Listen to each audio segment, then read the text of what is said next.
First ಒಂದು nerve block ಅಂತ ಕೊಡ್ತೀವಿ.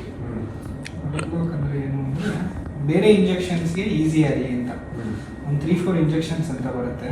ಸೊ ಇದರಿಂದ ಏನಾಗುತ್ತೆ ಅಂದರೆ ಶೋಲ್ಡರ್ ಬಂದು ನಂಬಾಗುತ್ತೆ ನಿಮಗೆ. ಇವಾಗ ದೊಡ್ಡ ಸೂಜಿ ಏನಾದರೂ ಇನ್ಸರ್ಟ್ ಮಾಡ್ತಾ ಇದ್ದೀನಿ ನಾನು. ಸ್ವಲ್ಪ ಪೇನ್ ಬಂದರೆ ಹೇಳಿ, ಪೇನ್ ಏನಾದ್ರು ಇದೆಯಾ? ಸೂಜಿ ಕಾಣಿಸ್ತಿದೆಯಾ? ಕಾಣಿಸ್ತಿದೆ ಸೂಜಿ? ಕಂಟಿಂದ ಇದನ್ನ ಹಿಂದೆ ಹಿಂಗೆ ಮಾಡಿ ಕೈ ಹಿಡ್ಕೊಳ್ಳಿ. ಹಾಂ, ಏನಿಲ್ಲ ಅಲ್ಲ. ಇದನ್ನ ಹಿಂಗೆ ಮಾಡಿ ಕೈ ಹಿಡ್ಕೊಳ್ಳಿ. ಹಾಂ, ಅದಕ್ಕೆ ಬಟ್ ಮುಂಚೆ ಹೋಲಿಸಿದ್ರೆ ಮೂಮೆಂಟ್ಸ್ ಎಷ್ಟುವರೆಗೂ ಬಂದಿದೆ? ಪರವಾಗಿಲ್ಲ ಸರ್. ಹಾಂ, ಇಷ್ಟು ಮಾತ್ರ ಆಗ್ತದೆ.